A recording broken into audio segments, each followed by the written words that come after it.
How's everybody doing? Jay Elsen, Jason Andera. Welcome to this Varsity Sports Now Web Extra. So much to talk about this time of year, Jason. Impossible to get it all in a 30-minute window on the network, so we come to the internet to take care of some of the rest. And we want to focus right now on North Dakota high school football, the semifinals. Particular, we're going to start in Class 2A, where Shanley is getting set to take on Beulah, a team that just got past Wahpeton last weekend in the quarterfinals. And for more on this and for more on North Dakota high school football, we bring in Mike Weber from the Bismarck Tribune. And Mike, what are your thoughts coming into this one, Shanley versus Beulah? What do the Miners have to do to get past this powerful Shanley team, and are they capable of doing it?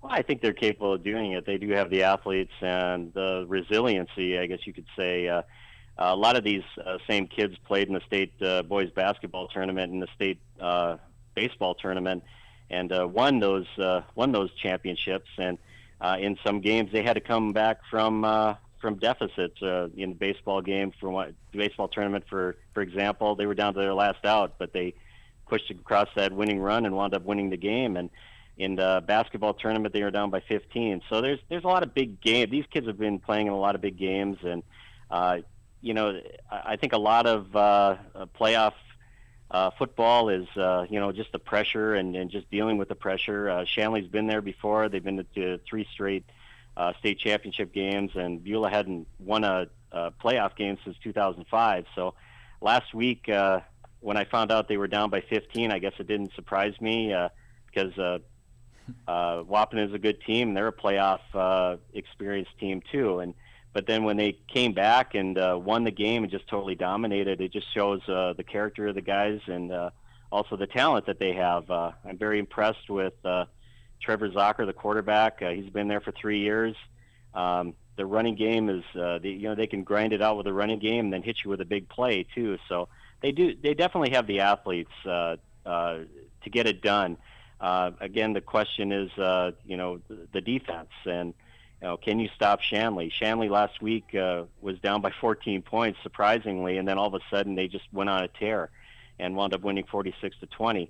So they do have that potent offense. You're looking at two teams with very good offenses, and it's again going to come down to defense and how many stops they can make. Now, the way they came back, Mike, against a Wahpeton was with the pass, and that's kind of goes against the grain a bit with what Beulah normally tries to do. But Trevor Zocker, obviously a very talented athlete, good quarterback. Do you expect them to keep up the passing attack against Shanley, or do you expect them to try and grind it out, wear some of that clock a little bit more? Well, just whatever works. I know they like to do run first, but Trevor Zocker's put it up in the air 186 times already this year. So he's averaging 18 pass attempts. So they really mix it up. They want to keep going with the running game, but the first time that I'd seen them this year was against St. Mary's, and that was very mix it up.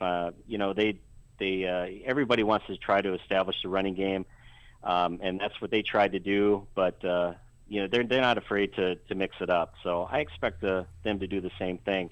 I guess weather-wise, weather will dictate it too. I mean, it's going to be a 30-degree day again on Saturday, so. And you want to keep the ball on the ground and do grind it out, and especially against a very good offensive football team. When you run the ball well, you take time off the clock, you keep the opposing team off the field. I mean, that's sometimes a good grinded out running game is your best defense. So they're definitely going to try to do it with Carson Hintz. I mean, he's a 1,300-yard rusher, and Mark Mouche, he's got 700 yards. So. This is an established running team, but they got to put it in the air. They definitely have some weapons in Zocker, and along with his receivers, Cody Nelson and Brett Cook. Well, Michael, we'll talk about some 9-man football now. 3 of the 4 semifinalists are still undefeated, and we've got a battle of undefeateds going at it in Crosby, where TGU takes on Divide County. Now, a couple powerful teams. What can you tell us about this game? Well, very similar teams. I've only seen Divide County this year, and their quarterback is very impressive. He runs the option. He reads very well. He'll take it and run, and I believe I don't have statistics in front of me, but he's around 8 to 10 yards a carry, and his running back Isaac Jacobs. He's a big play runner.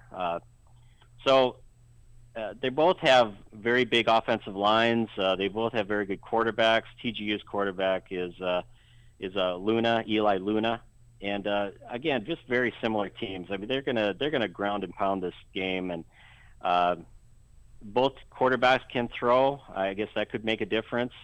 But again, with the weather conditions you're probably not going to see them throw it up a whole lot. This is going to be a field position, time of possession kind of a football game, I think. It wouldn't surprise me. Both these teams average around 40, 50 points a game, but it's not going to surprise me if both of these teams score under 20, and it's a very close game. All right, that's Mike Weber from the Bismarck Tribune. Mike, thanks for your time today, and good luck to you as you go about covering this weekend.